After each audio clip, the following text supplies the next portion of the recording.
Jadi semua adillah syar'iyah, baik yang disepakati maupun yang diperselisihkan kekuatannya, saudara, semua ada nilai qat'i dan ada nilai zonninya.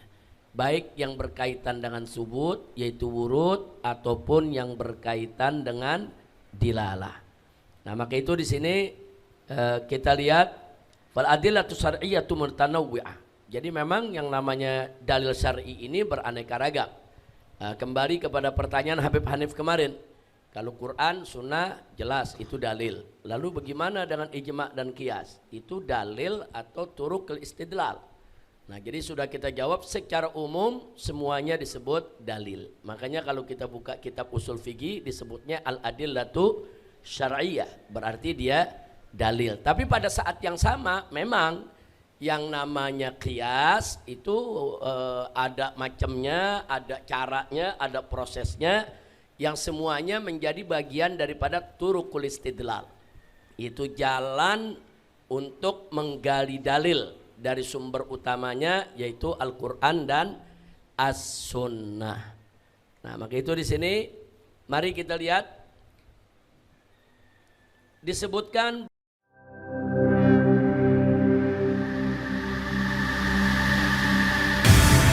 Islamic Brotherhood Television. Assalamualaikum warahmatullahi wabarakatuh. Bismillah, walhamdulillah, wassalatu wassalamu ala rasulillah wa ala alihi wa sahbihi wa mawalah. Allahumma anfa'na bima 'allamtana wa 'allimna ma yanfa'una. Allahumma zidna ilma warzuqna fahma wa atina hikmah. Allahumma barik lana fi majlisina hadza birahmatika ya arhamar rahimin. Walhamdulillahi rabbil alamin. Taqabbalallahu minna wa minkum fataqabbal ya karim. Baik, langsung saja kita buka kitab Manahijut Tamyiz. Alhamdulillah barusan kita sudah mendapatkan ilmu yang begitu manfaat dari guru kita Al-Muhtaram Al-Mukarram Kiai Haji Mahfuz As-Sirun hafizahullahu ta'ala wa ra'ah. Famatarallahu bituli hayatih wa nafa'ana bi ulumih fid dini wad dunya wal akhirah. Amin ya rabbal alamin. Selanjutnya kita teruskan Manahijut Tamyiz. Kita sudah sampai halaman 108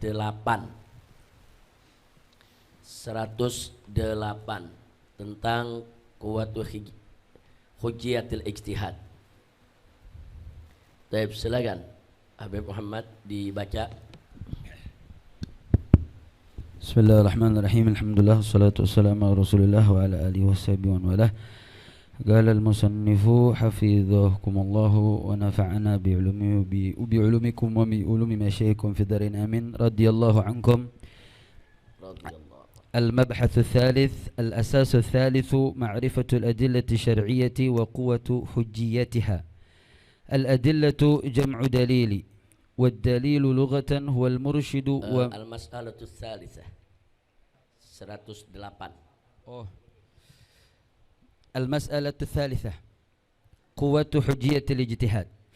قد سبق ذكره في تعريف الاجتهاد أنه بذل المجتهد جهده للوصول إلى الحكم الشرعي من دليل تفصيلي من الأدلة الشرعية.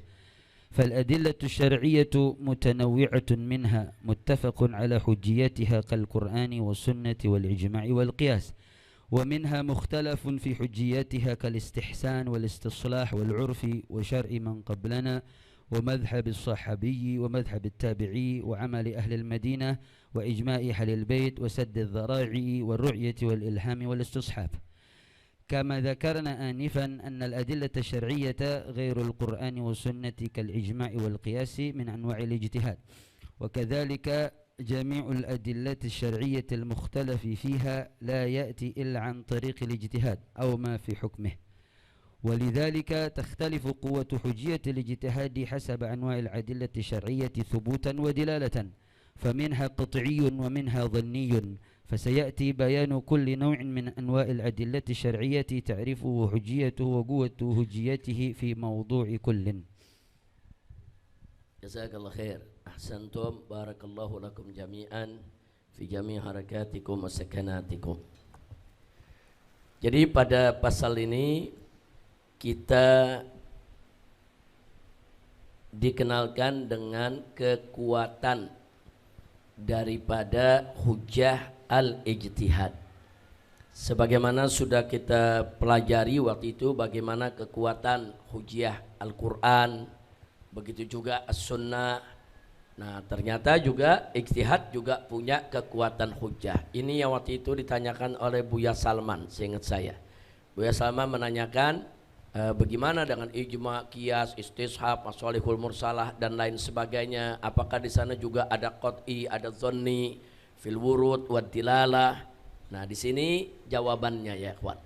Jadi semua adilah syar'iyah, baik yang disepakati maupun yang diperselisihkan kekuatannya, saudara, semua ada nilai qat'i dan ada nilai dhanninya. Baik yang berkaitan dengan subut yaitu wurud ataupun yang berkaitan dengan dilalah. Nah maka itu di sini kita lihat fal adillatu syar'iyyatu mutanawwi'ah. Jadi memang yang namanya dalil syar'i ini beraneka ragam. Kembali kepada pertanyaan Habib Hanif kemarin. Kalau Quran, sunnah jelas itu dalil. Lalu bagaimana dengan ijma' dan qiyas? Itu dalil atau turukul istidlal. Nah jadi sudah kita jawab secara umum semuanya disebut dalil. Makanya kalau kita buka kitab usul fikih disebutnya al-adillatu syar'iyyah. Berarti dia dalil. Tapi pada saat yang sama memang yang namanya qiyas itu ada macamnya, ada caranya, ada prosesnya yang semuanya menjadi bagian daripada turukul istidlal.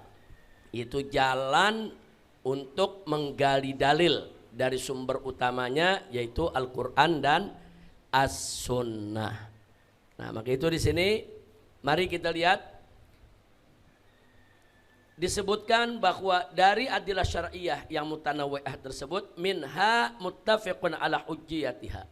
Sebagian disepakati akan hujjiyahnya seperti Al-Qur'an, As-Sunnah, Al-Ijma' dan Al-Qiyas disepakati oleh 4 mazhab Ahlus Sunnah wal Jamaah. Yang saya maksud disepakati di sini oleh Ahlus Sunnah wal Jamaah karena di luar Ahlus Sunnah ada yang menolak ini. Di luar Ahlus Sunnah ijma' pun ada yang tolak. Apalagi qiyas. Tapi kalau Ahlus Sunnah wal Jamaah, nah ini min alamati, tanda ciri Ahlus Sunnah wal Jamaah, mereka sepakat bahwa Al-Quran, As-Sunnah, Al-Ijma' dan Al-Qiyas adalah merupakan sumber hukum. Walaupun antara Ahlus Sunnah sendiri berbeda pendapat tentang posisi qiyas. Ya, ada yang qaulus sahabat diutamakan dari qiyas, ada yang amal Ahlul Madinah diutamakan dari qiyas. Tapi secara umum 4 mazhab sepakat bahwa Al-Quran, As-Sunnah, Ijma' dan Qiyas adalah sumber hukum. Wa minha mukhtalaf fi hujjiyatiha. Nah sebagian lagi dari adilah syar'iyyah ada yang diperdebatkan. Seperti apa? Al-istihsan, al-istislah. Saudara, ini semua diperdebatkan. Nah seperti istihsan umpamanya. Dalam mazhab Abu Hanifah, saudara, istihsan ini sangat diandalkan. Sementara Imam Syafi'i sendiri mengarang buku, saudara, Ibtalul Istihsan, batalnya istihsan. Tapi belakangan para ulama-ulama mutakhirin dari mazhab Syafi'i, saudara, setelah digali sebetulnya perbedaan ini kembali kepada takrif masing-masing. Abu Hanifah mendefinisikan istihsan itu al-qiyasul khafi, qiyas yang samar-samar, sudah, al-qiyasul khafi. Nah sementara Imam Syafi'i mengartikan istihsan itu al-qiyas alal qiyas. Nah padahal dua-dua mazhab sama-sama. Abu Hanifah pun mazhabnya kalau ditanya qiyas alal qiyas nggak boleh. Nah jadi kalau Imam Syafi'i mengatakan istihsan itu batal, maksudnya yang qiyas alal qiyas. Sedangkan al-qiyasul khafi dalam mazhab Syafi'i tetap digunakan.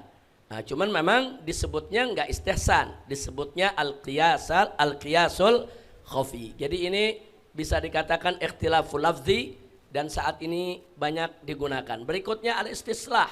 Ini bicara tentang masalih mursalah. Kemudian ada al-uruf, ada sar'u man qablana, ada madhabus sahabi yaitu qaulus sahabi, ada madhabut tabi'i, ada amalu ahlil Madinah. Jadi ada beberapa ulama-ulama besar di madhab yang 4 ini ya ikhwan, di kalangan Ahlus Sunnah sendiri Memang ada yang menggunakan dalil-dalil ini, bahkan ada yang didahulukan daripada qiyas. Begitu juga amal ahlul Madinah umpamanya. Ini sangat banyak digunakan dalam mazhab Imam Malik. Mereka melihat bahwa amal ahlul Madinah ini patut untuk dijadikan sebagai sumber hukum. Kadang-kadang lebih diutamakan daripada qaulus sahabi. Nah, jadi kita lihat itu yang perlu kita tahu. Makanya ini kita masukkan ke dalam perbedaan. Wa ijma' ahlul bait. Nah, ijma' ahlul bait ini, saudara, kalau di kalangan ahlus sunnah sebetulnya tidak ada masalah. Tapi kalau di kalangan Ja'fari umpamanya ini lebih didahulukan daripada ijma' yang lainnya. Bahkan mereka menganggap tidak ada ijma' tanpa qaul ahlul bait. Jadi kalau ada satu ijma', saudara, melawan satu pendapat ahlul bait dari imam mereka, imam 12. Maka ijma' yang dikalahkan, bukan qaul ahlul bait yang dikalahkan. Nah, tapi ini tidak berlaku di kalangan ahlus sunnah wal jamaah. Supaya kita tahu bahwa madhab Islam ini, baik itu ahlus sunnah maupun di luar ahlus sunnah wal jamaah, termasuk Mu'tazilah dan lain sebagainya, mereka punya kaidah-kaidah untuk menentukan mana sumber hukum yang digunakan. Nah, kemudian di sini kita ingatkan, kama zakarna anifan, sebelum pasal ini kita sudah pelajari tadi, anal adillah syar'iyyah, bahwa dalil-dalil syariat ini ghair Quran wa sunnah, selain Al-Quran dan As-Sunnah, kal ijma' wal qiyas, seperti ijma' dan qiyas, min anwa'il ijtihad. Nah, ini sudah kita bahas kemarin sedikit dalam menjawab pertanyaan Habib Hanif. Ini min anwa'il ijtihad. Wa kadzalika jami'ul adillah syar'iyyah al-mukhtalafu fiha. Nah, begitu juga dalil-dalil yang lain selain Al-Quran dan As-Sunnah, la ya'ti, tidak ada itu dalil-dalil datang illa an tariqil ijtihad, kecuali melalui jalan ijtihad, au ma fi hukmihi, atau yang berlaku dalam hukum ijtihad. Walidzalik, oleh karenanya, takhtalifu quwwati hujjatil ijtihad, maka itu kekuatan daripada ijtihad dengan aneka ragam macamnya. Ini semua ijtihad nih. Apakah itu qiyas, istihsan, istislah dan seterusnya, ini semua macam-macam ijtihad. Nah, kekuatannya hasabi anwa'il adillati syar'iyyah. Maka kembali kepada kekuatan dalil syar'i tersebut secara subut maupun secara dilalah. Nah, nanti kita lihat. Jadi ternyata dalil-dalil daripada yang kita sebutkan tadi, mereka ada nilai subutnya juga. Dan ada juga nilai dilalahnya, ya kawan. Nah, sehingga karena ada subut dan dilalah, maka faminha qat'i wa minha dhanni. Maka di sana ada yang qat'i, ada juga yang dhanni. Fasayati bayanu kulli naw'in min anwa'il adillati syar'iyyah. Jadi nanti akan datang keterangan satu persatu, yaitu daripada macam-macam adillah syar'iyyah, apakah itu ta'rifnya, hujiyahnya, kuwah hujiyahnya. Insya Allah masing-masing akan dijelaskan satu-satu. Jadi nanti di bab-bab berikutnya kita akan pelajari satu persatu, tapi secara singkat, karena ini bukan kitab usul fikih. Sekali lagi, ini bukan risalah dalam usul fikih. Hanya saja karena risalah ini berkepentingan untuk mengetahui nilai daripada setiap hujah, maka itu masing-masing dalil harus kita perkenalkan terlebih dahulu. Nah, nanti akan kita bahas istihsan itu apa, istislah itu apa, uruf itu apa. Tapi sekali lagi tidak mendalam, melainkan dirasah sathiyah. Kenapa dirasah sathiyah? Karena ini bukan lubur risalah. Lubur risalahnya nanti kita masuk ke urusan subutan wadilalatan, nilai qat'i dan dhanni yang ada di dalam setiap dalil syariat, insya Allah. Nah, itu yang akan kita pelajari masing-masing satu persatu. Baik, saya rasa untuk manahijut tamyiz hari ini segitu dulu yang kita baca. Insya Allah di kesempatan berikutnya kita akan lebih panjang lagi bicara tentang manahijut tamyiz, karena hari ini kita mau murojaah. Kita mau murojaah faraid. Insya Allah Rabu yang akan datang ujian faraid. Rabu yang akan datang di majelis ini ujian faraid. Nah, karena ada ujian faraid Rabu yang akan datang, kita perlu murojaah. Silakan dibuka kitabnya. Murojaahnya murojaah yakni syariah ya kawan. Nah, jadi kita murojaahnya murojaah cepat saja untuk mengembalikan memori pelajaran kita. Kita mulai dari bab yang pertama semuanya. Bismillahirrahmanirrahim. Isma'u rahimakumullah wa radhiyallahu ankum. Jadi di bab pertama ini bicara tentang mabade ilmil faraid. Dasar-dasar dari ilmu faraid. Maksudnya mabade adalah bahwa dengan adanya mabade ini ilmu faraid menjadi sah, menjadi disiplin ilmu tersendiri. Karena pada dasarnya ilmu faraid itu masuknya ke ilmu fikih. Ilmu fikih itu masuknya ke ilmu syariat. Tapi karena ilmu faraid memiliki mabade suatu ilmu sehingga ilmu faraid sah. Dia tampil sebagai disiplin ilmu tersendiri. Kenapa? Karena memenuhi 10 syarat. Itu di situ kita sebutkan bagaimana dia punya takrif, dia punya maudhu, dia punya samrah, dia punya fadl, yaitu dia punya keistimewaan, dia punya nisbah, dinisbahkannya ke ilmu yang mana, dia ada peletaknya, dia ada namanya, dia ada sumbernya, dia ada hukumnya, dan seterusnya. Dengan memenuhi syarat-syarat ini, maka ilmu faraid sah menjadi sumber hukum. Nah, maka itu kita perlu tahu, seperti nomor 3 umpamanya al-faidah dan ghayah. Apa sih faidah daripada ilmu faraid? Dan apa sih ghayahnya? Faidah dan ghayah beda. Faidah itu guna, manfaat. Ghayah tujuan. Nah, jadi tujuan pelajar ilmu faraid itu untuk apa? Nah, gunanya bagaimana? Nah, itu yang perlu kita kembali mengingatkan untuk ujian yang akan datang. Bab 2. Bab 2 bicara tentang hukum ilmu faraid. Nah, hukum ilmu faraid itu ada hukum yang fardu kifai, ada yang fardul ain. Nah, yang kifai itu yang mana? Oh, hukum ta'allumnya. Yang fardul ain itu yang mana? Oh, hukum tatbiknya, penerapannya. Nah, lengkap dengan dalil-dalil Al-Quran maupun hadis kita Muhammad sallallahu alaihi wasallam. Hadis Nabi kita Sayyiduna Muhammad sallallahu alaihi wasallam. Nah, sementara bab 3 fadl ilmil faraid, keutamaan ilmu faraid. Apa sih keutamaannya? Oh, yang pertama keutamaannya nisful ilm, dia disebut sebagai separuh ilmu. Sementara di dalam hadis juga disebutkan awalu ilmin yunza. Nah, ini kita sudah sebutkan dalil-dalilnya di halaman tersebut. Jadi nanti kalau ada pertanyaan, katakan apa itu guna ilmu faraid, apa itu tujuan ilmu faraid, apa itu keutamaan ilmu faraid, siapa peletak ilmu faraid, kemudian apa nama lain daripada ilmu faraid, apa sih sumber daripada ilmu faraid, terus apa hukum ta'allum mempelajari ilmu faraid, apa hukum daripada menerapkan ilmu faraid, dan seterusnya. Baik, nah kemudian yang bab 4. Nah, bab 4 di sana dicantumkan tentang ayatul mawarith, ayat-ayat warisan. Jadi di dalam Al-Quran itu ada ayat warisan yang mujmalah, ada yang mufassalah.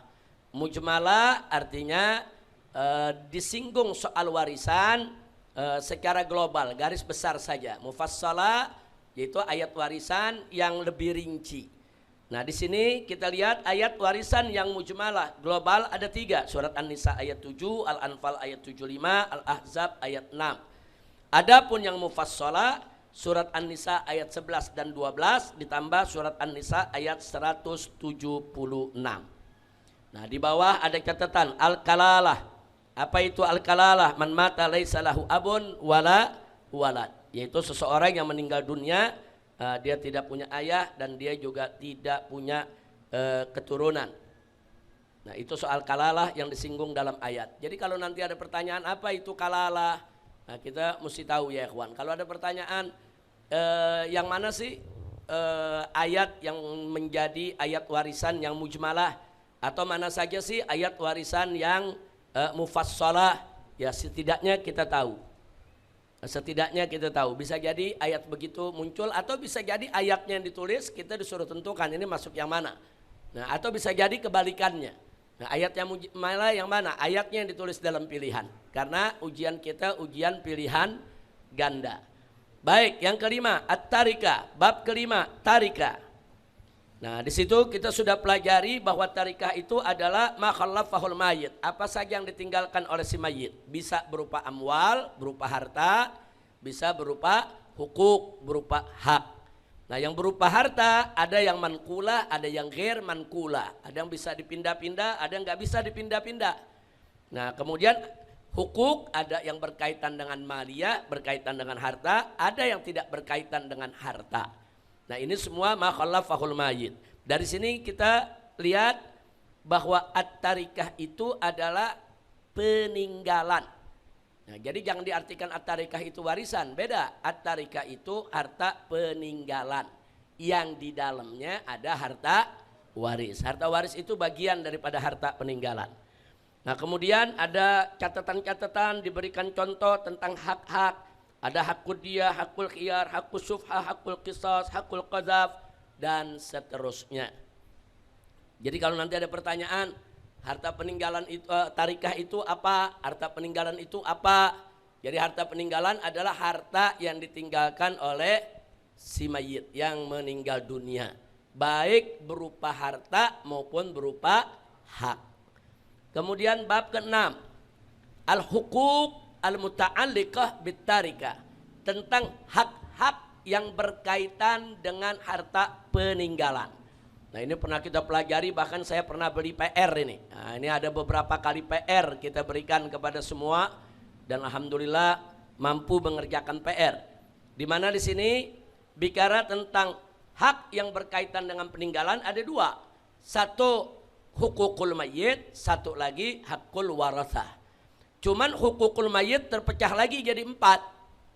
Nah, sehingga kalau di total semua ada 5 hak. Nah, jadi pengertian al-hukuk al-muta'alliqah bitarikah ini, hak-hak yang berkaitan dengan tarikah ini, pengertian hukukul mayyit artinya si mayit itu masih punya hak. Jangan mentang-mentang orang udah meninggal dunia udah selesai, dia nggak punya hak lagi atas hartanya. Enggak begitu. Dia masih punya hak atas hartanya. Bahkan gak boleh harta itu dibagi ke ahli waris sebelum hak si mayit diselesaikan. Nah, hak mayit ada 4. Secara berurut. Artinya secara berurut, penyelesaiannya juga secara berurut. Nah, karena bisa jadi begitu diselesaikan hak yang pertama, hartanya habis. Nah, sehingga hak yang kedua, ketiga, keempat gak kebagian, bisa jadi. Makanya harus dilaksanakan secara berurut. Nah, yang pertama adalah ad-duyunul ainiyah. Nah, duyun ainiyah itu adalah utang yang langsung berkaitan dengan harta yang ditinggalkannya. Seperti apa? Seperti zakat yang belum dibayar di harta itu. Nah, atau seperti ada denda-denda jinayat atau ada gadean yang harus ditebus daripada harta si mayit tersebut. Nah, ini semua adalah utang yang berkaitan dengan harta yang ditinggalkannya. Nah, itu namanya duyun ainiyah, itu diutamakan, itu dulu bereskan. Yang kedua, mu'anut tajhiz bil ma'ruf. Mu'an, yaitu biaya ongkos daripada pengurusan jenazah.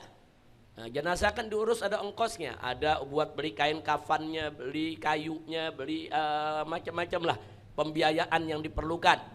Nah, pembiayaan yang diperlukan, kadang-kadang kalau masuk ke rumah sakit mesti ada biaya lagi ngeluarin jenazah. Ada hal-hal yang mesti dikeluarkan, tapi ini semua harus bil ma'ruf. Maksudnya bil ma'ruf, ya jangan berlebihan. Jangan nguburin sampai 200 juta. Menguburin apa itu 200 juta? Yang wajar aja, wajar untuk tukang galinya apa, semua bil ma'ruf. Harus secara wajar dikeluarkan. Nah, kemudian yang ketiga, ad-duyunus syakhsiyah.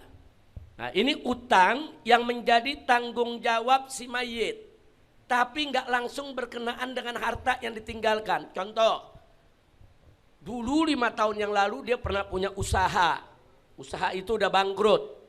Tapi selama 3 tahun dia punya usaha, dia nggak pernah bayar zakat. Sampai dia bangkrut. Padahal awalnya ada uang untuk bayar zakat, dia nggak bayar. Itu ada utang zakat dia. Tapi beda dengan zakat yang duyun ainiyah. Duyun ainiyah zakat dari harta yang ditinggalkan. Harta yang ditinggalkan itu belum bayar zakat. Nah, itu namanya duyun ainiyah. Tapi kalau zakatnya harta yang dulu punya harta, ada zakat terutang yang dia belum bayar, itu maksudnya duyun saksiyah. Nah tolong dibedakan. Nah termasuk duyun saksiyah ini utang adami, utang sesama manusia. Nah kalau utang sesama manusia aja harus dibayar, apalagi utang kepada Allah. Utang kepada Allah seperti apa? Seperti ongkos naik haji. Si mayit ini selama hidupnya kaya raya, punya biaya untuk haji. Nah jadi ini ada utang dia kepada Allah. Atau utang nazar dan lain sebagainya yang harus diselesaikan oleh dia. Nah maka itu termasuk duyun saksiyah. Kemudian yang berikutnya lagi al-wasaya as-sahihah. Nah jadi setelah diselesaikan nomor 1, 2, 3 baru soal wasiat diselesaikan. Jadi jangan ketukar, jangan wasiat dulu. Secara berurut, duyun ainiyah dulu, baru mu'anut tajhiz, baru duyun saksiyah. Ya setidaknya kalaupun belum ditunaikan dibagi-bagi, setidaknya udah dicatat tuh bagiannya. Ada catatannya, ini sekian, ini sekian, ini sekian. Nah kemudian setelah 1, 2, 3 selesai, baru dihitung wasiat. Nah dengan kata lain apa? Kalau ada orang wasiat sepertiga dari harta saya, itu sepertiga bukan dari semua harta yang ditinggalkan, tapi sepertiga dari harta yang ditinggalkan setelah dipotong hak nomor 1, 2, dan 3. Jadi jangan langsung dibilang, oh ini hartanya 10 M yang ditinggalkan. Dia udah berwasiat 1/4, berarti 250 juta, tunggu dulu. Belum tentu 250 juta, bayar dulu dong utang nomor 1. Bayar dulu dong yang nomor 2, nomor 3. Kalau ternyata dari 10 M semua ini dikeluarkan dengan utang-utangnya hanya tinggal 6 M, nah, berarti 1/4 dari 6 M. Nah, jadi sekali lagi tuh, wasiat itu diukur setelah dipotong hak-hak yang lain. Nah, baik. Nah setelah dikurangi itu harta peninggalan dengan 4 hak tadi, sisanya itulah yang disebut al-irith. Itulah yang disebut hakun mauruth. Itulah yang disebut harta waris. Nah ini sudah kita sampaikan. Kemudian kita juga sudah pelajari tentang apa yang dikatakan oleh Imam Ali ibn Abi Thalib radhiyallahu ta'ala anhu. Beliau mengatakan innakum lataqra'una hadhil ayah min ba'di wasiyati yusa biha audain. Yusi biha audain. Wa inna Rasulullah sallallahu alaihi wasallam qada bid-daini qabla al-wasiyah. Jadi kalau kita lihat ayat Qur'annya saudara, kita kembali kepada halaman 4. Coba lihat halaman 4. Halaman 4 kita lihat di situ saudara, di mana Allah Subhanahu wa taala mengingatkan kita semua. Saudara, di An-Nisa ayat 12, mari kita lihat. Begitu juga di An-Nisa ayat 11. Di An-Nisa ayat 11 di situ Allah nyatakan min ba'di wasiyatin yusi biha audain. Yang disebutkan di situ wasiat dulu baru dain. Allah menyebutkan wasiat dulu baru dain. Begitu juga di Nisa ayat 12. Nah, kita lihat lagi di situ min ba'di wasiyatin yusa biha audain. Jadi kalau yang di atas yusi biha, yang bawah yusa biha. Saudara. Nah, tapi yang menarik di sini dua-duanya menyebut wasiat dulu baru utang. Saudara, tapi Sayyidina Ali mengingatkan, saudara, dalam prakteknya ternyata yang Nabi lakukan utang dulu baru wasiat. Nah, ini bagaimana penjelasannya, saudara? Nah, penjelasannya bisa kita lihat di sini, saudara. Nomor 5, catatan nomor 5. Takdimul wasiyah ala dain fil ayah. Jadi kalau pertanyaannya kenapa Nabi mengedepankan utang dulu baru wasiat, saudara? Nah, di sini takdimul wasiyah ala dain fil ayah, bahwa mengedepankan wasiat dulu baru utang di dalam ayat tambihun. Itu merupakan peringatan lil inayati biha, untuk betul-betul menjaga wasiat. Kenapa? Li'annaha, karena wasiat itu mazonatut tasahul min kibaril warasah. Karena yang namanya wasiat ini merupakan tempat yang mungkin dilupakan atau sengaja dilupain oleh para ahli waris, ya kawan. Nah, maka diingetin wasiat dulu untuk menunjukkan pentingnya wasiat, tapi bukan untuk menunjukkan urutan, bukan. Urutannya utang dulu baru wasiat. Nah, tapi Nabi melakukannya wasiat dulu baru utang.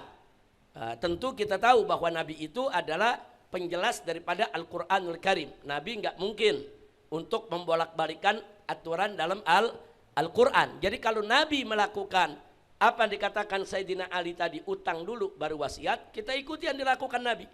Nah, cuman kita kan punya pertanyaan, lalu kenapa dalam Al-Quran kok disebut wasiat dulu baru utang? Ini jawabannya nomor 5. Kenapa wasiat disebut dulu? Tambih, untuk peringatan lil inayah biha, supaya betul-betul dijaga itu wasiat. Kenapa?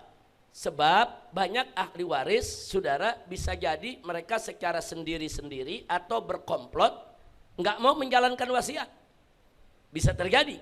Tapi kalau utang mereka nggak bisa tutupi. Kenapa? Karena pemberi piutang bakal nagih. Nah, kalau wasiat kan nggak ada yang nagih, orang luar nggak tahu. Yang tahu kan orang dalam. Kalau utang, walaupun nih mau lari nih para ahli waris, itu yang ngutangin bakal datang. Lu punya orang tua ngutang, ini kwitansinya, ada sekian ratus juta belum bayar. Nah ya, jadi artinya apa? Walaupun mereka pura-pura lupa, akan ada yang ngingetin ya kawan. Beda dengan wasiat. Nah, wasiat kadang-kadang kan dikasih tahu keluarganya, nih kalau abah meninggal nih ya, nanti yang ini nih buat masjid, yang ini buat ini. Nah kalau anaknya nggak mau keluarin, kalau anaknya nggak mau umumin, kalau anaknya nggak mau jalanin, dia bisa umpetin, tasahul. Nah jadi dia melakukan tasahul, dia abaikan. Karena itu di dalam Al-Quran diingetin dulu wasiat. Nah, artinya supaya apa? Jaga ini wasiat, awas wasiat dikhianati. Dan seterusnya. Wallahu a'lam. Yang berikutnya bab 7. Al-irith, harta waris. Nah di situ tadi sudah kita singgung. Nah, ada beberapa rumus yang perlu kita tahu. Bahwa harta peninggalan adalah hukukul mayyit ditambah hakul warasah.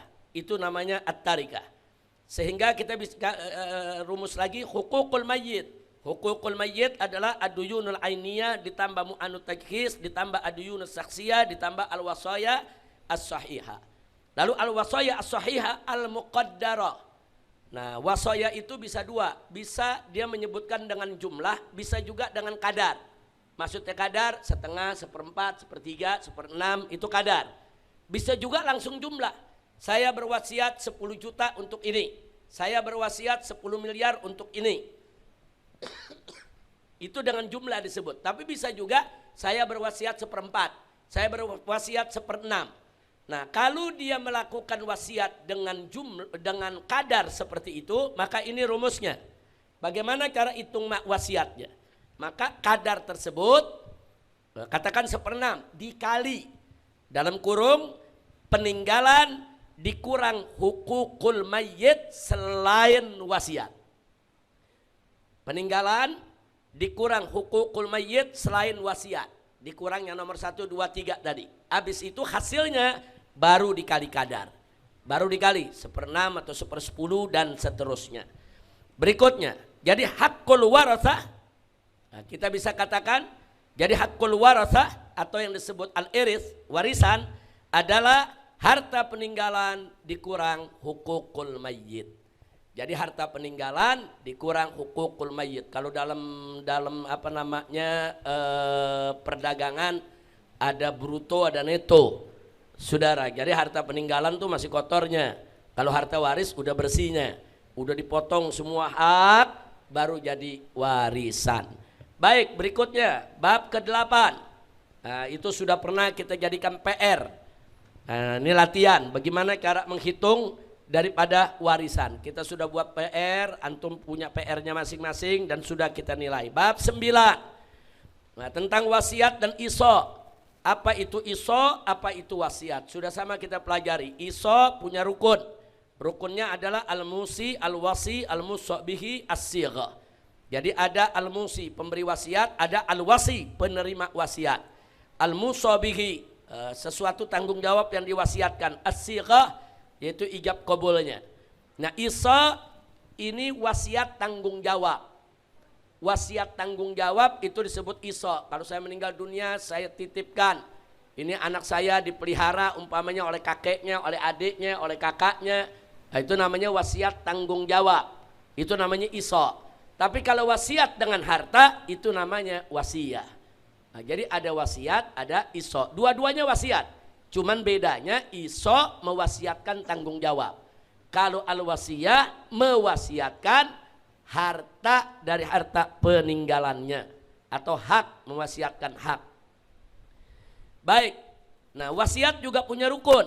Rukunnya pertama al-musi yang memberikan wasiat, yang kedua al-musalahu. Nah, kalau tadi al-wasi karena yang diserahkan tanggung jawab, ada manusianya yang bertanggung jawab, makanya disebut al-wasi.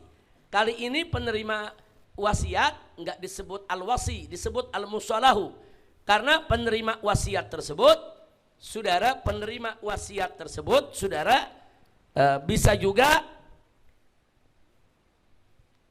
enggak mesti dia itu manusia yang menjalankan tanggung jawab, enggak mesti. Kalau dia berwasiat untuk pembangunan masjid, dia berwasiat untuk penerimanya bukan manusia, penerimanya adalah pembangunan masjid itu sendiri. Makanya tidak disebut al-wasi, disebut al-musalahu, al-musabihi. Nah, itu al-musabihi sesuatu yang diwasiatkan. Jangan sampai yang diwasiatkan itu pabrik minuman keras, jangan sampai yang diwasiatkan itu barang-barang yang haram. Yang diwasiatkan itu harus yang halal dan juga harus ada sigha. Baik, bab 11. Nah, saya mau tanya, bab 11 ini kan ada kotak yang salah, udah dibagiin belum stikernya buat ditempel? Saya udah serahkan Habib Muhammad, enggak terima dari Habib Ali. Oh, belum dibagi. Kita bikin stiker buat ditempel semua nih buat ditempelin. Nanti kita bagikan. Nah, karena kotak pertama itu salah cetak itu. Baik, kita lihat. Yang ke-11 ini hududul wasiyah, batas-batas wasiat. Nah, batas wasiat ada 4. Yang pertama ada muziyadah an thulutsil mal.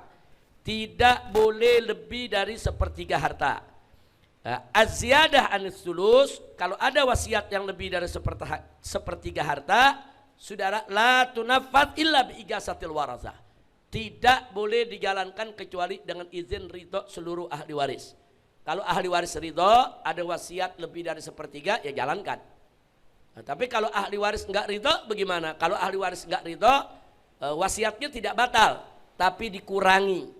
Kadar wasiatnya tidak boleh lebih dari sepertiga. Umpamanya dia berwasiat, kalau saya meninggal dunia, saya wasiatkan separuh harta saya untuk pembangunan masjid.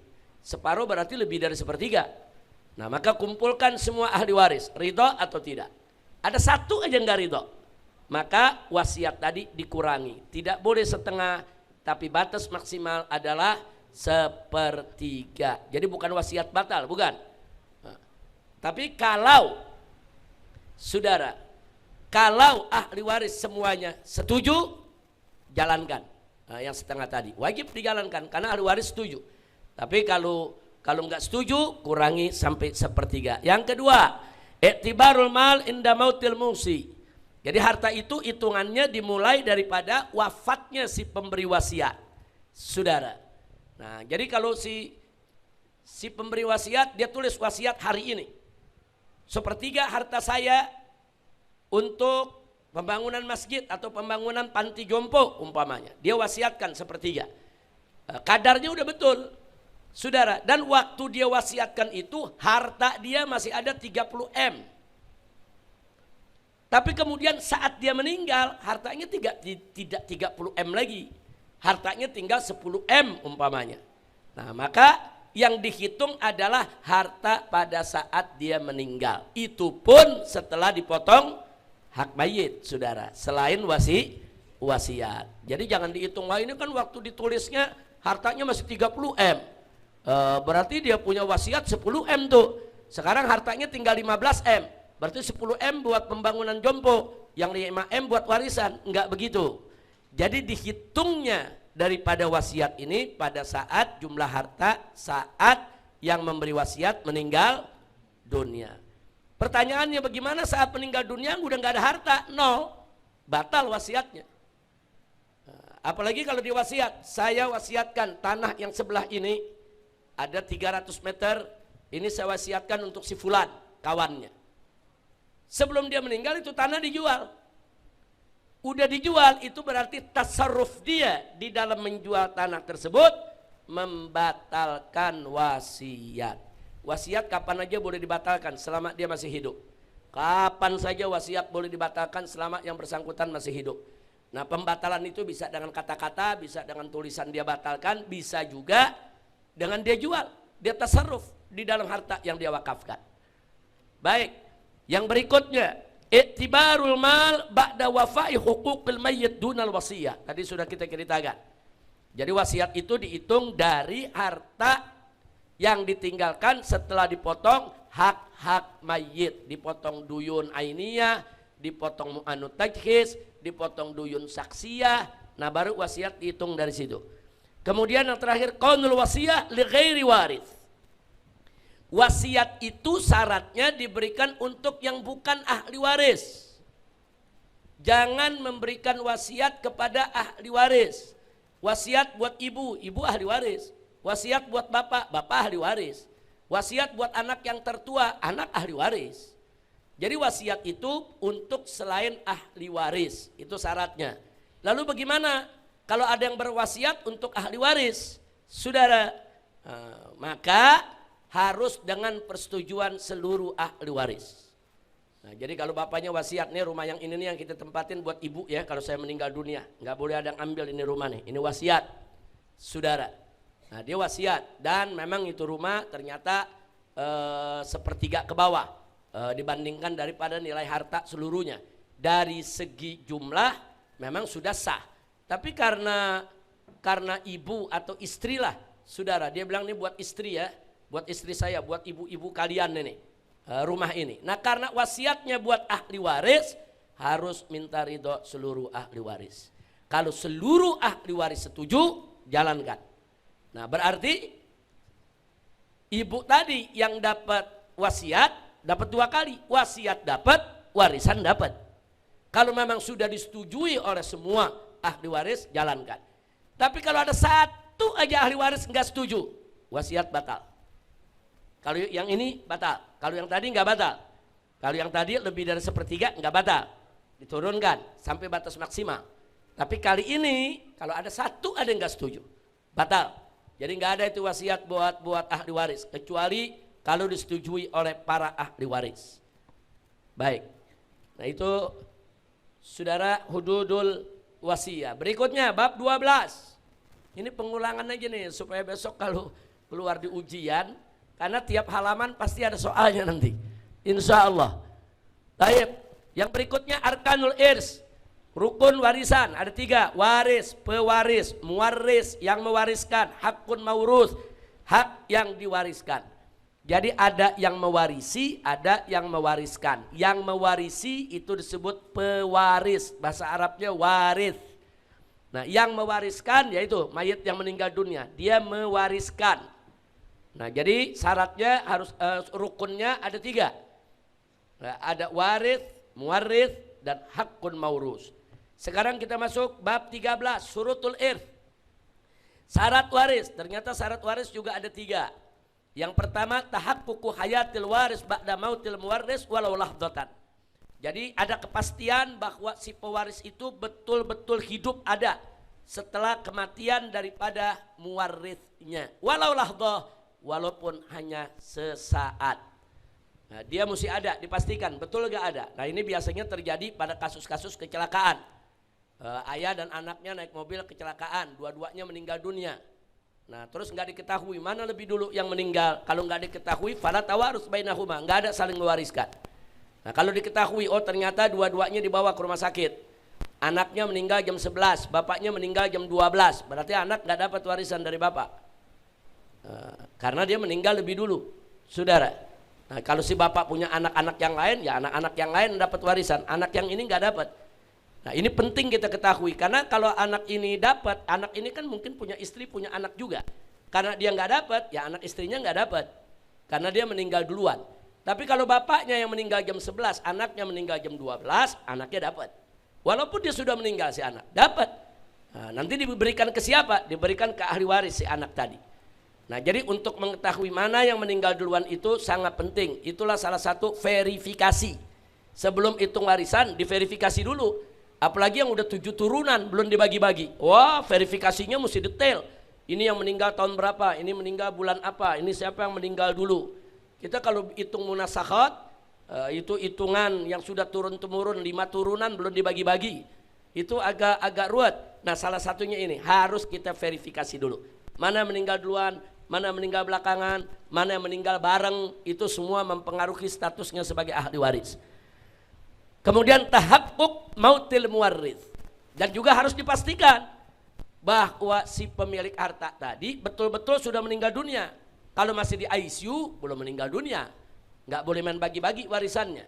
Kalau dia hilang, saudara, itu harus dipastikan dulu. Nah di sini ada 3 cara memastikan kematian seseorang. Yang pertama musyahadah, artinya kita menyaksikan sendiri memang dia meninggal, kita ikut nyolatin, dia dikubur, ada kuburannya, keluarganya semua tahu, itu musyahadah. Nah, itu udah jelas dia meninggal dunia. Atau yang kedua, syahadatu adlin, kesaksian 2 orang yang adil. Adil di sini maksudnya bukan ahli maksiat ya, bukan pemabokan, bukan pencuri, bukan penzina. Orang yang secara umum kita lihat baik, sedangkan asraruhu ilallah, sedang rahasianya itu urusan Allah. Kalau dia punya maksiat-maksiat yang orang nggak tahu tuh urusan dia sama Allah. Tapi kalau kita lihat secara zahir dia baik, itu adil. Kalau ada 2 orang adil memberikan kesaksian bahwa orang itu memang sudah meninggal dunia. Contoh kalau dia kerja di luar negeri, kemudian teman-temannya memberi kesaksian, demi Allah kami lihat dia meninggal dunia dan sudah dikubur di sana. Nah ada 2 adil, maka diputuskan dia sudah meninggal dunia, silakan harta dibagi. Nah yang ketiga, hukmu hakim. Nah ini penting. Kalau dia hilang, nah, dia kerja di satu negeri, tahu-tahu di negeri tersebut terjadi perang. Habis terjadi perang gak ada kabarnya. Biasanya tiap bulan, 2 bulan, 3 bulan dia ada kabarnya atau ngirimin uang, udah hilang. Begitu aja ya ikhwan. Nah ini harus lewat putusan hakim. Gak boleh keluarga mutusin sendiri. Harus lewat hakim, laporkan ke hakim, ini sudah 5 tahun keluarga kami nggak pulang, dia punya rumah, dia punya harta, dan dia juga punya ahli waris. Nah ini bagaimana nih kami mau bagikan? Maka nanti pengadilan yang memutuskan. Umpamanya pengadilan bilang ya kita tunggu beritanya, atau kita umumkan dulu selama 6 bulan, atau kita minta bantuan KBRI di negara tersebut untuk mencari kabar, atau dikontak teman-temannya yang pernah ke sana atau yang tahu. Itu pengadilan yang atur. Kita harus ikuti peraturan pengadilan. Nah kalau sudah pengadilan berikan waktu 6 bulan, 7 bulan atau setahun ditunggu nggak ada kabar juga, maka pengadilan berhak untuk memutuskan kalau yang bersangkutan sudah meninggal dunia. Meninggal dunia ya tentunya dengan indikasi-indikasi memang di sana ada perang, memang nggak ada kabarnya, udah dikontak teman-temannya nggak ada yang tahu, KBRI nyari juga nggak ketemu.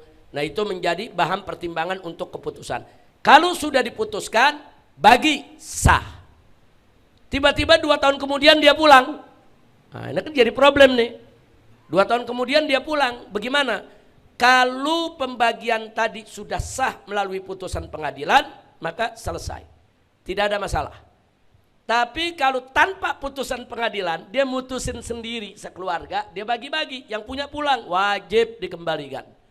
Nah, jadi utang buat mereka semua ya ikhwan.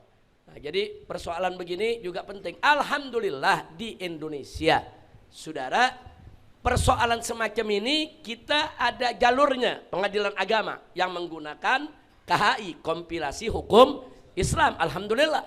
Jadi karena di negeri kita memang ada pengadilan agama yang berpacu kepada kompilasi hukum Islam, syariat berjalan, maka pengadilan agama bisa menjadi pemutus perkaranya. Nah itu yang penting. Ini nanti insya Allah pertanyaan-pertanyaan soal begini akan keluar di ujian ya ikhwan. Tapi nggak usah khawatir, 1 halaman 1 atau 2 soal paling banyak ya. Nah kemudian yang berikutnya surut waris. Saudara, al-ilm bijihatil irs, tentu kita harus tahu hubungan. Oh seseorang dapat warisan dari si mayit, apa hubungannya? Oh dia anak, oh dia istri, oh dia bapak, oh dia ibu. Nah, jadi jihatul irsnya itu jelas. Nah, kenapa dia dapat? Itu harus diverifikasi. Oh dia anak apa? Anak angkat, yang nggak dapat. Oh dia anak apa? Anak zina, yang nggak dapat kalau dari bapaknya. Kalau dari ibu dia dapat. Oh dia anak apa? Oh dia anak tiri, nggak dapat. Jadi diverifikasi dulu, jangan dibilang anak langsung nih anak dapat, enggak, verifikasi. Jelas gak hubungannya kepada si mayit? Yang ke-14, asbabul irits. Asbabul irits juga ada 3. Tadi rukun waris 3, syarat waris 3. Sekarang sebab waris juga ada 3. Yang pertama qarabah, kedua nikah, ketiga wala. Jadi kalau pertanyaannya kenapa bapak dapat warisan dari si mayit, bapaknya si mayit? Ya lil qarabah, karena kerabat. Kenapa suami dapat warisan dari istri? Jawabnya karena nikah. Nah kenapa mu'tik? saudara, yaitu mantan tuan yang membebaskan budaknya. Kok bisa dapat warisan? Karena wala. Nah sebetulnya dalam ilmu waris masih ada satu lagi, yaitu Islam. Islam itu, kenapa Baitul Mal itu bisa dapat warisan dari orang yang meninggal dunia sebatang kara? Karena Islam. Nah cuman karena Baitul Mal ini sebagaimana dikatakan oleh mutaakhirin dari ulama-ulama mutaakhirin dalam mazhab Syafi'i, syai'un mau'us, sesuatu yang udah putus harapan udah kalau zaman sekarang lihat Baitul Mal. Baitul Mal itu kan harus dikelola secara syariat oleh pemerintah yang berpegang kepada syariat, dikelola dengan jujur, adil, enggak masuk barang yang haram, ya ikhwan. Jadi ulama-ulama Syafi'iyah yang mutaakhirin bilang syai'un mau'us, sesuatu yang udah putus asa dari harapan. Maka itu udah jarang dibahas lagi soal syarat yang keempat, yaitu syarat Islam. Tapi kalau nanti dalam soal ditanya dari mana Baitul Mal itu bisa dapat warisan dari orang yang meninggal dunia sebatang kara tanpa pewaris, jawabnya karena hubungan Islam, bukan karena qarabah, bukan karena nikah, bukan karena wala, tapi karena Islam. Baitul Mal. Nah Baitul Mal itu ada dua, ada muntazam, ada ghair muntazam. Singkat aja, muntazam muwafiq li syariatil islamiyah, mukhalif yang kedua mukhalif, ghair muntazam mukhalif li syariatil islamiyah. Nah di situ bisa kita lihat mauqif mutaakhir Syafi'iyah, intizamu Baitul Mal fi hadzal zaman syai'un mai'us hatta yanzila Isa ibn Maryam alaihi wassalam. Jadi kalau ulama mutakhirin yang udah ratusan tahun yang lalu ngelihat Baitul Mal udah pada nggak bener, gimana zaman sekarang? Udah nggak jelas sudah Baitul Malnya ya ikhwan. Nah, maka itu Baitul Mal udah jarang dikutak-kutik lagi. Tapi secara pelajaran ilmu ya tetap harus kita bahas. Karena nanti di zaman Imam Mahdi juga akan ada itu Baitul Mal yang adil, insya Allah. Baik. Berikutnya bab 16, mawani'ul irs, larangan warisan, juga ada 3, rik, kemudian qatlun, ikhtilafuddin. Jadi seseorang pewaris yang membunuh mewarisnya, saudara, membunuh, ada andil untuk membunuh, sengaja ataupun tidak sengaja, kalau dalam mazhab Syafi'i, tidak mendapatkan warisan. Begitu juga berbeda agama, bapaknya muslim terus anaknya murtad, ya kawan, anaknya nggak dapat warisan.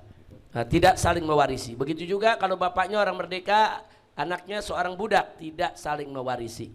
Kenapa tidak saling mewarisi? Karena kalau si anak diberikan harta waris, diambil sama tuannya. Karena budak itu kan enggak memiliki, akhirnya tuannya yang ambil. Maka itu jangan diberikan, kecuali diberikan untuk pembebasannya, untuk penebusan supaya dia bebas dari perbudakan. Baik, yang ke-17, al-qarabah. Nah, al-qarabah itu bagi si mayit dibagi jadi 2. Ada al-warathah, ada zawil arham.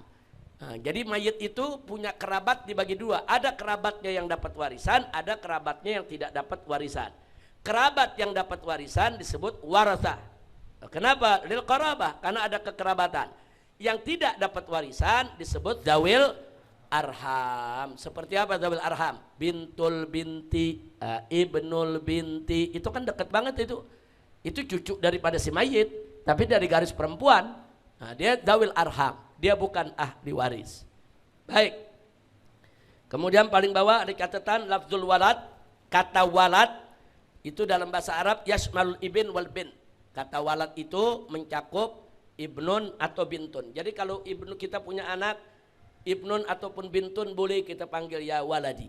Jadi walad berlaku untuk laki-laki maupun perempuan. Tapi kalau ibnun hanya untuk laki-laki, bintun hanya untuk perempuan. Walad yashmalul ibn wal bin. Baik, bab 18 al-warasah. Nah, di situ disebutkan ahli waris jumlah total semua ada 25. 15 laki-laki, 10 perempuan. Yang laki-laki silakan baca, ada ibnun, ibnul ibn dan seterusnya. Yang perempuan ada bintul, bintul ibn dan seterusnya. Hanya 25 orang ini yang bisa menjadi ahli waris. Di luar 25 ini tidak bisa jadi ahli waris walaupun dia kerabat si mayit. Kerabat si mayit di luar 25 ini adalah zawil arham. Baik, bab 19 al-istihqaq. Nah, bagaimana seorang ahli waris itu bisa mendapatkan hak untuk mewarisi ya ikhwan. Nah, di sini ahli waris kita bagi menjadi 4. Ada warisul mustahiq, ahli waris yang berhak untuk mendapatkan warisan dan tidak ada halangan sedikit pun juga. Ada lagi warisun sakit, waris yang gugur. Ya, jadi dia yastahiqul irth walakin lam yabqa syai' ba'da dzawil furud. Dia berhak dapat warisan. Tapi setelah dibagi-bagi kepada dzawil furud habis, enggak ada sisa, sisanya nol itu harta. Nah, sehingga si ahli waris disebut warisun saqit. Ada warisun mahrum, ahli waris yang dia sebetulnya berhak mendapatkan warisan, tapi akhirnya batal, terlarang. Kenapa? Karena dia termasuk salah satu larangan waris. Termasuk yang tadi itu, apakah budak, apakah membunuh, apakah beda agama, itu namanya warisun mahrum. Nah, ada lagi warisun mahjub, ahli waris yang sebetulnya dia termasuk pewaris, tapi ada pewaris lain yang lebih kuat dari dia. Seperti kakek, karena ada bapak, kakek nggak dapat, karena bapak lebih kuat daripada kakek. Itu disebut warisun mahjub. Yang ke-20, kaifiyatut taurits. Cara mewarisi ada dua, ada al-farad, ada taksib. Al-farad dengan kadar, saudara, kadar yang kita kenal. Ya, ada setengah, ada seperempat, ada 2/3, saudara, ada sepertiga. Nah, itu namanya farad. Nah, ada lagi dengan cara taksib, dengan cara menjadi asobah. Nah, di bawah dijelaskan siapa aja tuh ahli waris yang mendapat warisan dengan farad saja, siapa ahli waris yang dengan asobah saja, dan siapa ahli waris yang dengan farad juga, dengan taksib juga, ya ikhwan. Disebutkan nama-nama ahli warisnya. Kemudian bab 21, al-furudul muqaddarah. Furud muqaddarah cuman ada 6, saudara. Pertama setengah, kedua seperempat, ketiga 1/8. Kemudian yang berikutnya 2/3, 1/3, 1/6. Nah, atau kita boleh katakan yang pertama an-nisfu wa nisfuhu wa nisfu nisfihi. An-nisfu wa nisfuhu wa nisfu nisfihi. Nah, begitu juga yang 2/3. Saudara, as-sulusan wa nisfuhu wa nisfu nisfihi. Jadi maksudnya setengah dan setengah dari setengah dan setengahnya dari setengahnya setengah. Emang kalau bahasa Indonesia jadi panjang ya. Kalau bahasa Arabnya enak, an-nisfu wa nisfuhu wa nisfu nisfihi. Nah, kalau yang kedua as-sulusan wa nisfuhu wa nisfu nisfihi. Nah, hanya ada 6 itu saja. Jadi enggak ada tuh kadar warisan 1/7, enggak ada. 1/5 enggak ada. Hanya 6 ini saja. Nah, setengah, 1/4, 1/8, 2/3, 1/3, 1/6. 22 tentang asobah. Asobah dibagi-bagi, ada asobah nasabiyah, ada asobah sababiyah. Asobah nasabiyah itu yang berhubungan kekerabatan. Nah, asobah nasabiyah dibagi lagi menjadi 3. Ada asobah bin nafas. Dia menjadi asobah mandiri dengan dirinya sendiri. Ada asobah bil ghair, yaitu dia menjadi asobah karena ditarik oleh muasibnya. Nah, ada asobah ma'al ghair, ya ikhwan. Nah, apa beda asobah bil ghair dan asobah ma'al ghair? Nanti di bab berikutnya ada, ya ikhwan, perbedaan-perbedaannya. Nah, kemudian bab 23, jihadul asobah bin nafas. Nah, dijelaskan jihad asobah bin nafas itu ada 4. Ada jihad bunuwah, ada ubuwah, ada ukhuwah, ada umumah. Nama-nama ahli warisnya disebutkan di bawah. Bab 24, al-furuq bainal asobah bil ghair wa ma'al ghair. Lengkap di sini disebutkan apa beda asobah bil ghair dan asobah ma'al ghair. Disebutkan satu persatu. Asobah bil ghair asibahnya unsa, muasibnya zakar.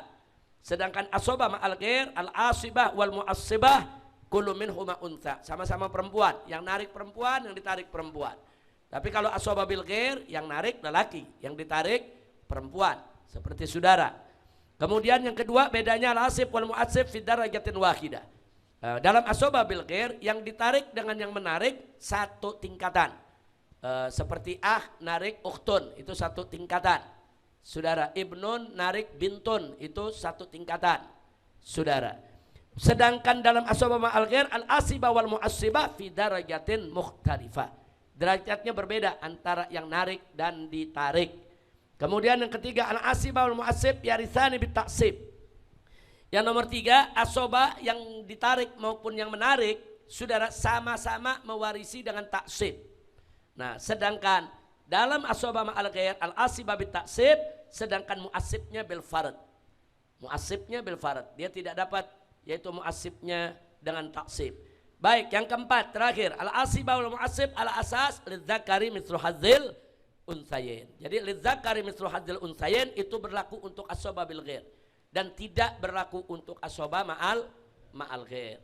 Baik, halaman 25, bab 25, silsilatul warasa.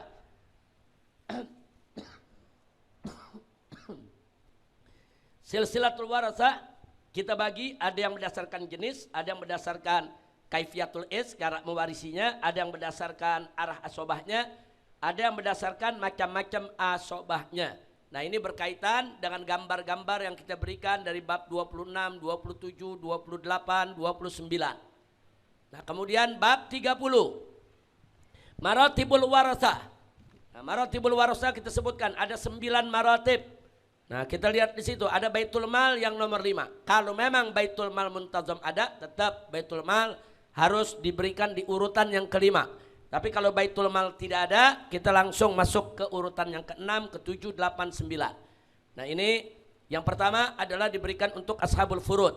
Yang kedua untuk asobah nasabiyah. Kalau asobah nasabiyah enggak ada, yang ketiga diberikan ke asobah sababiyah. Kalau asobah sababiyah enggak ada, yang keempat diberikan kepada asobahnya asobah sababiyah. Nah, kemudian yang kelima baru baitul mal. Nah, kalau ternyata asobah tadi tidak ada, maka ar-rad ala zawil furud bistisna izzaujain. Nah, maka dikembalikan itu sisa kepada zawil furud. Nah, ini yang disebut mas'alatul rad. Nah, kalau ternyata zawil furudnya enggak ada, maka diberikan kepada zawil arham. Zawil arham ternyata ada kondisi yang dia bisa mendapatkan warisan pada saat zawil furud atau ahli waris tidak ada. Asobah tidak ada, zawil furud tidak ada. Nah, yang kedelapan, kalau tidak ada zawil arham, tidak ada zawil furud kecuali salah satu suami atau istri, saudara, maka suami atau istri mewarisi semuanya. Jadi sisanya diambil lagi sama suami atau sama istri kalau memang suaminya tidak punya kerabat, tidak punya ahli waris yang lain. Hanya satu-satunya pasangannya saja warisannya, itu bisa dapat semua. Kemudian yang kesembilan, kalau memang sebatang kara tidak punya ahli waris sama sekali, baru untuk masalihul muslimin, diberikan untuk maslahatnya umat Islam. Walaupun gak ada baitul mal, kita boleh salurkan sendiri.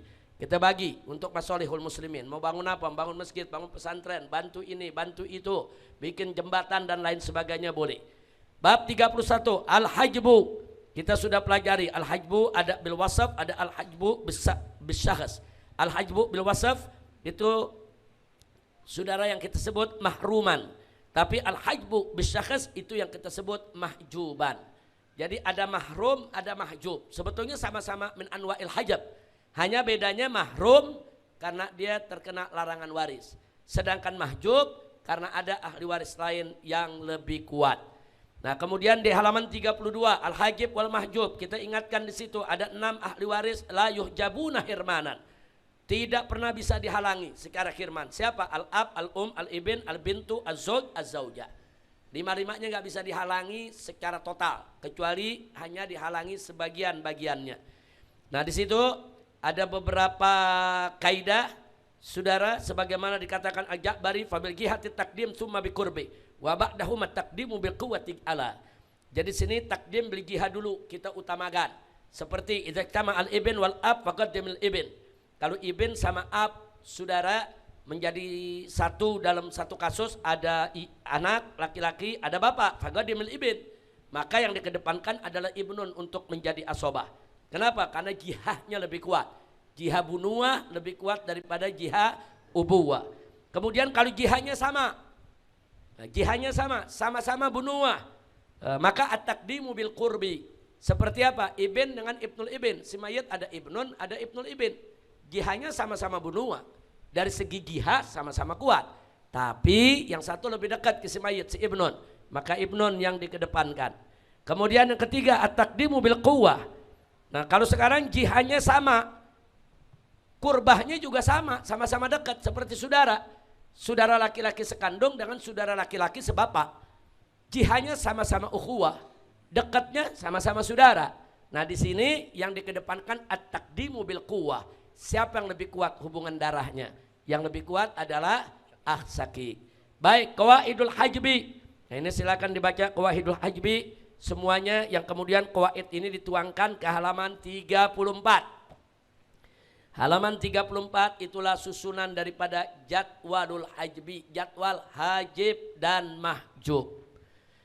Baik, nah, kita masuk Bab 35 soal bagian masing-masing ahli waris. Al-bintu hanya bisa 3 kemungkinan, bisa setengah, bisa 2/3, bisa menjadi asobah bil ghair. Silakan lihat syaratnya masing-masing.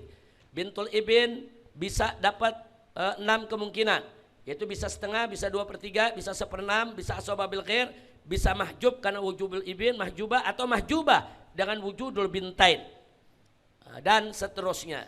Baik ukhtun sakika ada 5 kemungkinan, bisa dapat setengah atau 2/3 atau asobah bil ghair atau asobah ma'al ghair atau mahjubah. Syarat-syarat tertera.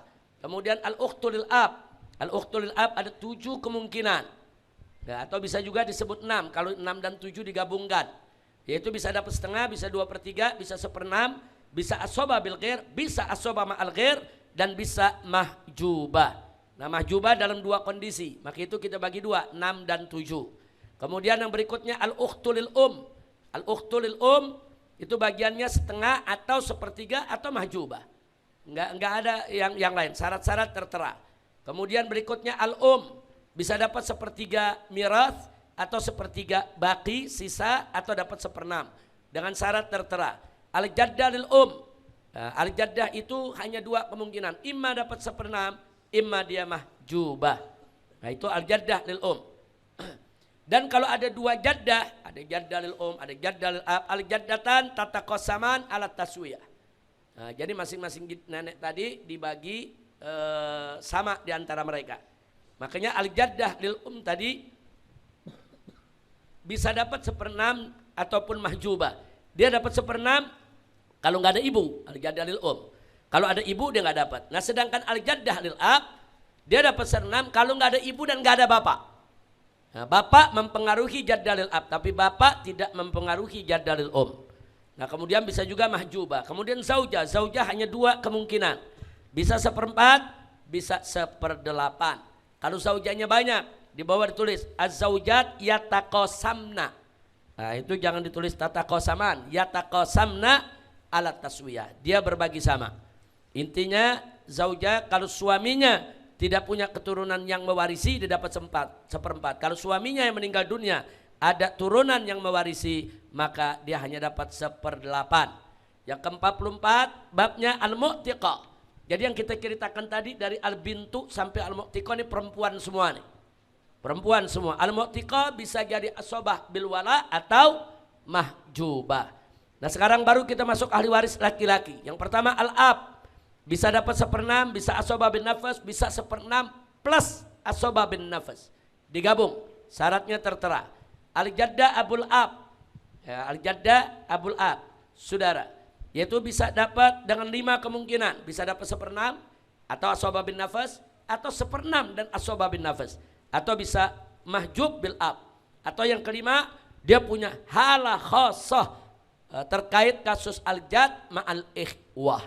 Nah, itu yang masalahnya agak rumit. Al-jad ma'al ikhwah itu ada beberapa kasus dengan cara khusus. Berikutnya az-zauj, yang laki-laki, suami. Suami juga 2, bisa setengah, bisa 1/4. Kapan dia dapat setengah? Kalau istrinya dia dapat setengah kalau istrinya tidak punya keturunan yang mewarisi. Baik dari dia, suaminya, atau dari suaminya yang dulu ya ikhwan, yang sudah meninggal dunia. Saudara, begitu juga az-zauj bisa dapat 1/4. Kalau istrinya punya keturunan yang mewarisi. Kalau tidak punya keturunan mewarisi dapat setengah. Kalau punya keturunan yang mewarisi dapat 1/4. Kemudian al-akh lil al-akh lil sama dengan ukhtun lil enggak beda. 1/6, 1/3 atau mahjubun. Nah, yang terakhir baqiyatul warasah. Nah, baqiyatul warasah ini semuanya ya ikhwan laki-laki selain yang kita sebutkan tadi, ini semua mewarisi dengan taksib, dengan asobah saja. Ibn, ibtul ibn, dan seterusnya. Nah, ibn selalu menjadi asobah bin nafas dan tidak pernah ada yang bisa halangi. Sedangkan selain ibn, semua asobah dihalangi dengan asobah yang lebih kuat. Nah, terakhir tentang halat khosoh lil jad, kondisi khusus untuk kakek. Ini kemarin hanya kita bacakan saja, tapi nanti kita akan pelajari di bab 70-an.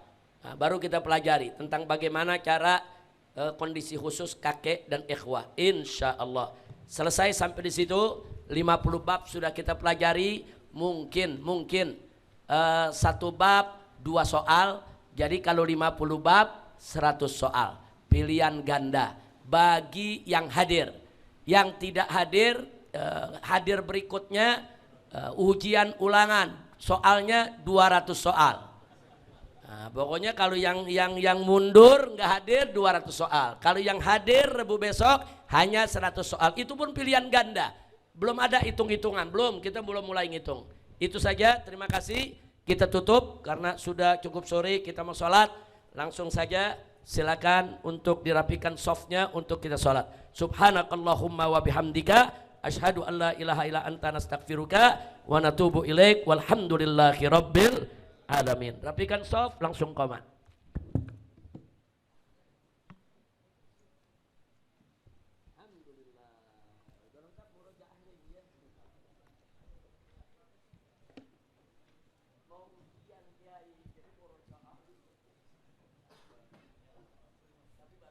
Thank you.